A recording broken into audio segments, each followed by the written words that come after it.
अच्छा बच्चों ये देखो, टाइट्रेशन है ना, टाइट्रेशन के अंदर ये होता है कि हमने एसिड और बेस को मतलब टाइट्रेशन के अंदर ये होता है कि इस तरह की कुप्पड़ बनी होगी, उसके अंदर हमने एसिड भर देना है। नीचे बीकर के अंदर हमने जो है बेस रखी होगी, इसके अंदर 100 ml भर देंगे, जितना इस्तेमाल होगा उस बेस पे हम टाइट्रेशन करते हैं। तो बेसिक जो कंसर्न है वो इसके अंदर ये है कि हमने फाइंड आउट करना है कि ये जो ये है कि अगर कम इस्तेमाल होगा ज़्यादा इस्तेमाल होगा तो हम क्या कर रहे हैं। ठीक है, अच्छा आज ये जो है एक केस है, इसके अंदर हमारे पास 8 ml एसिड इस्तेमाल हो रहा है। 8 ml के अंदर हमने क्या किया, Na2CO3 H2SO4। ठीक है, अब इसके अंदर मैं बताता हूँ, जो जब एसिड कम इस्तेमाल हो रहा है तो कम इस्तेमाल एसिड के अंदर हम क्या कहते हैं, हम कहते हैं कि हमने सोल्यूशन की बात कर ली है कि कितना सोल्यूशन, जो हमने सोल्यूशन बनाया था ना 500 ml का, तो उस सोल्यूशन में से कितनी अमाउंट हम निकालना है और उसके अंदर मजीद जो है वो पानी डालना है कि हम इस एसिड को डाइल्यूट कर सकें। क्योंकि ये एसिड, जब एसिड कम इस्तेमाल हुआ है तो इसका मतलब क्या था कि एसिड क्या है, कंसनट्रेटेड है। तो इसका मतलब ये है कि इस केस के अंदर जहाँ पर एसिड कम है उसके अंदर हम सोल्यूशन की बात करेंगे कि जो सोल्यूशन हमने बनाया उसमें से कितनी अमाउंट हम निकालें और उसके अंदर इतना एसिड डालें, तो वो हम निकालेंगे। तो सबसे पहले तो हम नॉर्मेलिटी फाइंड आउट करेंगे। Na2CO3 H2SO4 वही N1B1 N2B2।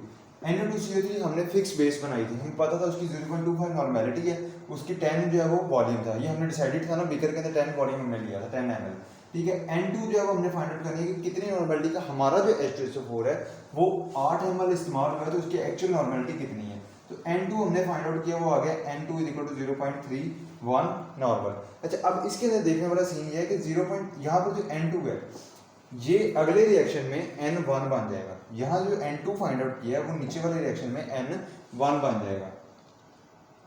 अब देखो उसके अंदर वो क्या कहता है कि H2SO4 करंट, H2SO4 रिक्वायर्ड। अब इसके अंदर हमारे पास रिक्वायरमेंट, ये सोल्यूशन की बात कर रहा है। इस पार्ट में जिसमें एसिड जो है वो कंसंट्रेटेड था, कम इस्तेमाल हुआ था, उसमें वो सोल्यूशन की बात कर रहा है। H2SO4 का करंट सोल्यूशन क्या है और रिक्वायर्ड सोल्यूशन क्या था।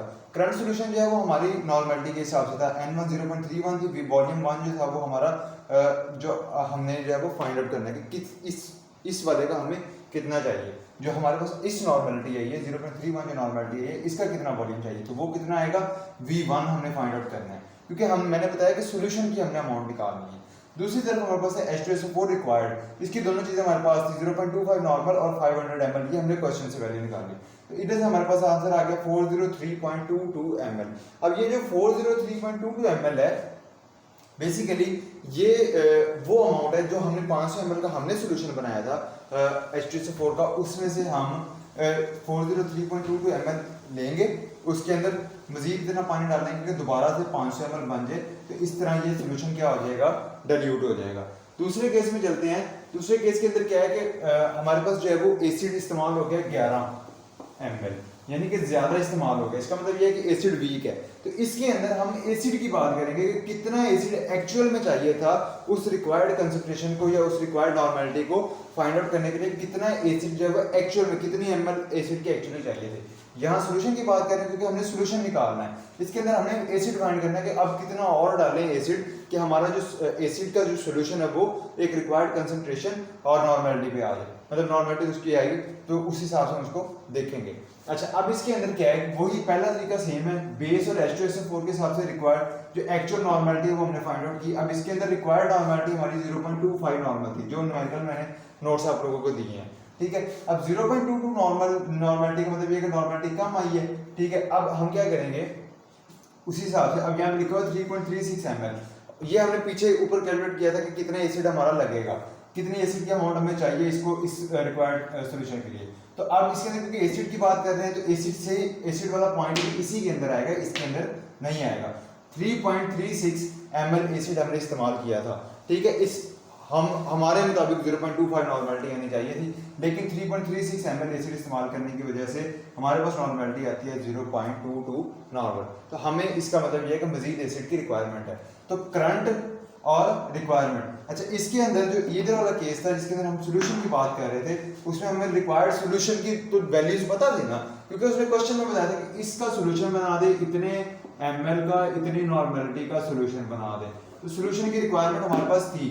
एसिड के केस में रिक्वायरमेंट हमारे पास नहीं है, करंट का वैल्यू हमारे पास पड़ा है, करंट का डाटा हमारे पास पड़ा है, करंट हमारे पास ये डाटा है, लेकिन हमारे पास रिक्वायर्ड नहीं है। ठीक है, करंट के अंदर 0.22 नॉर्मेलिटी आ गई, एसिड हमें पता है 3.36 ml हमने इस्तेमाल किया था, रिक्वायर्ड ये थी, और V2 हम फाइंड करेंगे कि रिक्वायर्ड अब मजीद हमें कितना एसिड रिक्वायर्ड है।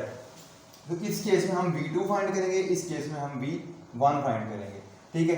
अच्छा इसके अंदर आप आगे क्या गया 3.81 ml, उसमें यानी कि सारा कैलकुलेट करके H2SO4 V2 कितना निकला 3.81। अब 3.81 में से जितना हमने इस्तेमाल कर लिया हुआ 3.36 हमने इस्तेमाल कर लिया, तो ये 3.81 ml एक्चुअल एसिड वो था जो हमें 0.25 नॉर्मेलिटी को फाइंड आउट करने के लिए यानी कि निकालने उसका एक H2SO4 का सॉल्यूशन बनाने के लिए हमें 3.81 चाहिए था, जबकि हमारी प्रीवियस कैलकुलेशन ने 3.36 ml बताया था। तो 3.81 में से 3.36 निकालेंगे 0.45 ml आ गया, इस 0.45 ml को हम मजीद ऐड कर देंगे उस सॉल्यूशन के अंदर वही 500 ml वाले, और उससे हमारा सॉल्यूशन क्या बन जाएगा 0.25 नॉर्मेलिटी पे आ जाएगा। तो ये थी टाइट्रेशन।